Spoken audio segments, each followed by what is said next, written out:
这里是台北市的暨南教会。待会呢，我要亲身上阵来参与一个发生灾难时的实际演练。在台湾，有越来越多的公民团体跟民间组织自发性的来举办一些急难救助的训练活动，为了可能来临的战争做好准备。There are dozens of people of all ages and genders practicing first aid and applying the relevant treatment. 我们的职业军警消其实才26万人，基本上是全国人口的1%。那我们的工作就是告诉另外的99%，我们还可以做些什么。The situation in Taiwan Strait is getting more and more tense. Taiwanese people are beginning to realize that war is not far away. 其实我们每一堂课、每一场训练，看到这么多民众，不分男女 ，OK， 然后有20岁的，也有60岁的，带着家人，带着孩子，我是很感动了。血喷出来的那时候，其实当下心里是很紧张。像这次的主题就是爱天还有就是想要帮忙帮助别人，不想要就是看到急难的时候整个尖叫。This is absolutely fantastic. The first thing I'm most impressed with is the amount of people that are here that really care. 刚好遇到乌克兰的事件，然后看到我朋友他们有参加这样的课程，那我觉得还不错，可以学一些基本的，就是如果受伤啊或止血这些东西。I can't really comment about whether a war is going to happen or not, because I just don't know.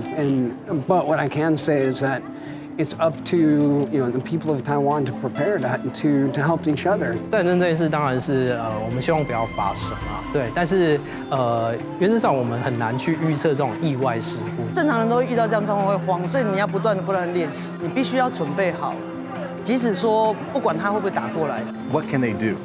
Because I've met a lot of Taiwanese people who feel they can't do anything. But this course and this organization is offering something that allows Taiwanese people to do something. So I think it's great. 这个要下去，这个要起来，可以，很好。Nice, good. We are Taiwan keywords, and there's a keyword that cannot be avoided: war in the Taiwan Strait. The issue is so complicated and difficult to be explained in 15 minutes. So let's look from the perspective of military science to demystify the potential war at Taiwan Strait. In this episode of Taiwan Keywords, we have selected some of the most common war rumors in Taiwan. We invited Shen Boyang, the founder of Kuma Academy, and Su Ziyun, director of the Institute for National Defense and Security Research, to analyze if they are really just rumors, or if they are challenges that we have to face in a pragmatical way.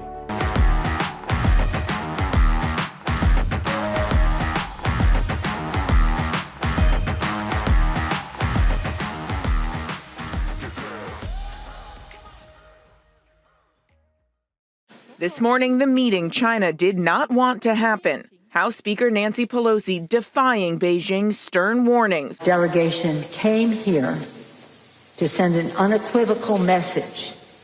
America stands with Taiwan. U.S. House Speaker Pelosi visited Taiwan in 2022, and in the Taiwan Strait, China conducted live-fire exercises. In fact, going back to the crisis in Taiwan Strait in 1995, before the first direct presidential election in Taiwan, the PLA has threatened Taiwan with missile tests. Since then, thousands of missiles will crush Taiwan as a cliche. 千枚导弹升空，攻击台湾的总统府、指挥单位、雷达站、发电厂、机场等重要基础设施，在第一集就瓦解台湾的防备武力，让台湾就此崩溃投降。这样的情况会发生吗？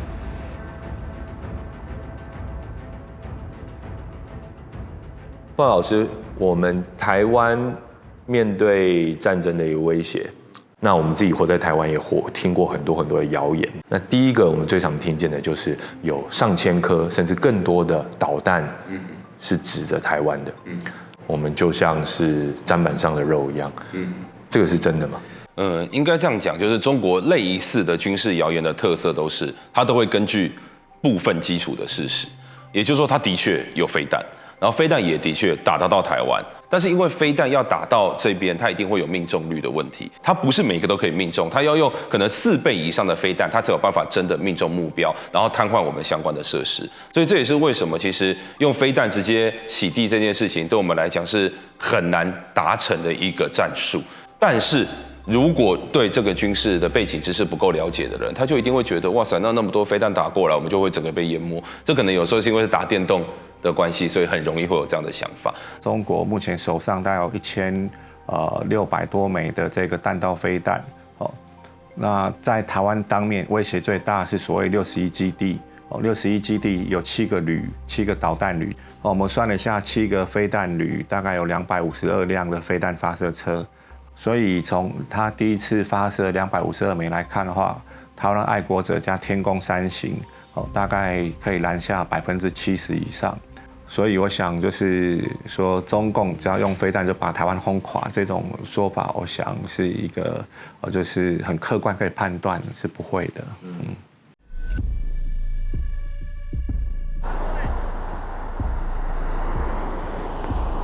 这里是林口北堤。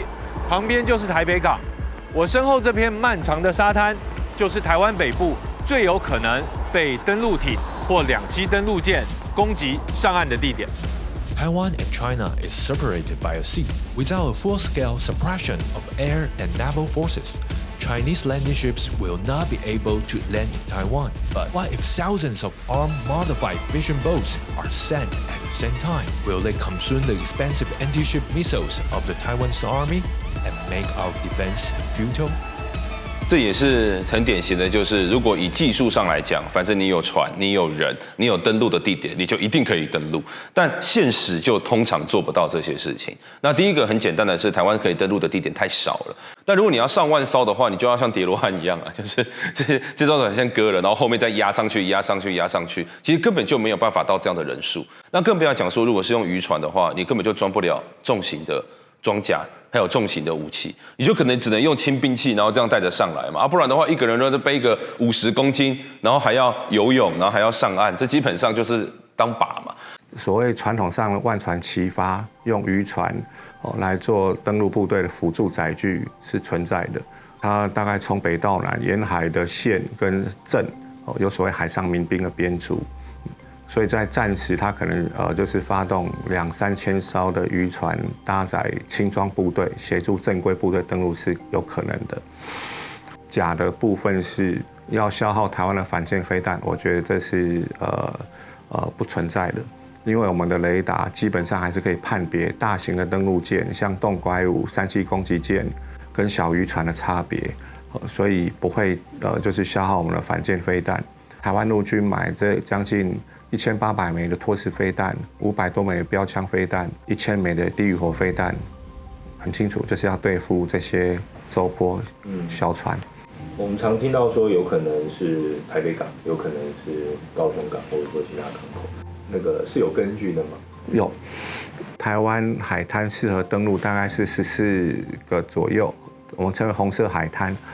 那这14个海滩就是会进行野战登陆。台北港、台中港、高雄港这些大型商港都是他们可能的目标。2栖登陆是军事行动上最复杂的一个作战任务。台湾不是乌克兰，乌克兰跟俄国有1400公里的陆上边界，俄军走路就过去了，步兵就入侵乌克兰了。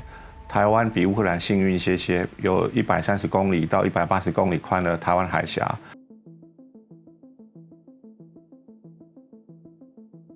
The PLA military exercises in 2022 deliberately circled to the east coast of Taiwan, declared the formation of the encirclement of Taiwan. 台湾是个岛国，能源、粮食、贸易都靠海运维系。要是台湾港口或海洋贸易线被封锁，能源储备耗尽，粮食不足，台湾就只好投降。但解放军能有效封锁台湾吗？那第3个我们常听到的一个说法就是要把什么航道什么全部都封住，那台湾就会不战而降这样子。像这种封锁式的这种说法，存在。对，包括你刚才讲的，就是什么时候要攻台。我算了一下，从20年到23、24、25、26、27都有人说，我们不是在拆名牌，这是要很认真的去看。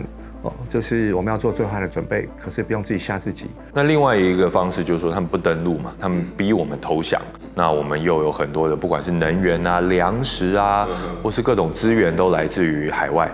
好，那如果把这些管道封锁起来，那我们不就是得投降？对，我觉得这个其实某种程度反而是有可能可行，倒也不是说军事上它可以真的封锁台湾，而是军事以外的手段封锁台湾很多啊。我们经济上其实对中国是有很大程度的依赖，那如果你在经济上先来封锁台湾，然后再用军事的力量来做，这个就比较有机会。那如果说单纯只是用军事想要把台湾整个做封锁，其实比较麻烦的是，不管是日本还是韩国都会被害到。难道你要把日本的，就是日本本来说这个日本他们派出来的船，你就要把它击沉吗？这是在物理上他们不可能，或者说在军事上在当时不可能做的事情，因为你这样就反而是战争真正的爆发。封锁对台湾的影响会有，可是就没有像我们想象那么的，就是说台湾不堪一击。还有一个很重要的，就是这对北京来讲会是它的就是一个两难，因为北京的战略目的是不要让外国势力介入，所以要速战速决。可是打你外岛，或者是说用封锁，或者是用飞弹攻击你，这都旷日持久。这就是北京目前的两难。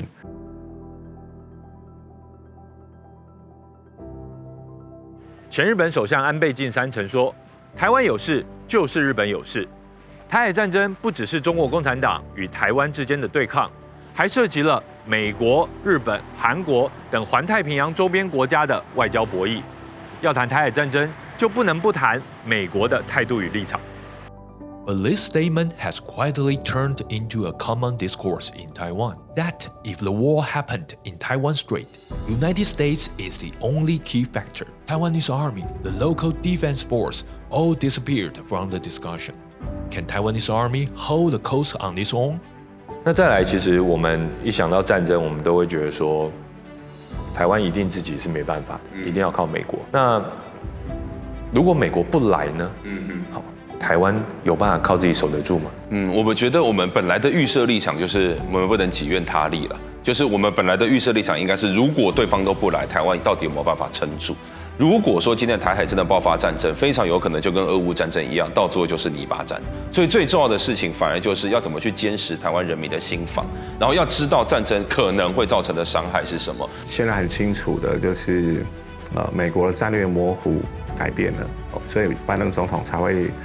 公开的说会派兵协助台湾。Are you willing to get involved militarily to defend Taiwan if it comes to that? Yes. 很清楚了。国防部长奥斯汀在香格里拉会议就直接对中国讲了，就是美军就是要阻止武力改变现状，防止台湾被经济或者是其他方式的一个口耳郡胁迫。那在国际政治中，一个很重要就是 safe and hell， 所以你一定要可以就是决心跟意志保护自己，你才可以去思考别人来帮你。也就是说，为什么会有那么多关于战争的谣言？这谣言都是解放军在放的，解放军非常喜欢放这些谣言。然后我一直都觉得，譬如说，假设今天战争真的打到最后，其实我们台湾人要怎么保护自己，就变得非常的重要。够好好的保护自己，那个时候的医护人员就有更多的能量去保护前面的国军，那我们才有办法继续撑得下去。更重要的是，还能够辟谣，然后让大家在战争的时候不紧张，然后也不会轻易的相信投降的论述，这样前面的作战才有办法撑得下去。1,000 missiles, 10,000 boats, all kinds of military rumors. The purpose is to make Taiwan's people think before the war breaks out that Taiwan will not be able to defend itself and it is impossible to resist CCP's invasion by force. This has made people who are concerned about the fate of Taiwan step forward to advocate the importance of national defense. 已经经过了10秒钟，他的声音越来越虚弱，越来越虚弱，血一直在流，而且夹到肉了。过去几年，我们从事国防事务，常常听到外国学者、外国专家、其他的政府的官员问一个问题，就是说，台湾人有没有保护自己家园的意愿？如果台湾人都不愿意保护自己，我们为什么要帮助台湾？那其实我们在第一线看到的就是社会，我们的民众、我们的国人、我们的邻居都很愿意站出来啊。所以最后想要请教您，就是说，您担任现在中国党员这个角色，有很多的国际媒体都想听您的意见，最希望他们接收到什么讯息？我觉得最重要的是，我希望大家知道，中国并不是台湾的问题，威胁着台湾的飞弹，也威胁着日本的基地，也威胁着美国的基地。所以我觉得在亚洲，我们一定要有一个类似 NATO 的一个安全合作的架构。透过平时的演习、平时的沟通、情报的交换，让我们更有可能维持得来不易的和平，维持我们的生活方式。关于台海战争，不只是经济，不只是地缘政治，更不只是军事力量的抗衡，而是关于一个民主国家里自由的人民能不能选择自己的命运的普世课题。By dispelling military rumors, establishing general knowledge of military affairs, and cultivating public awareness of the war, Taiwan will be able to face such complex war situations and stand firmly on its own feet.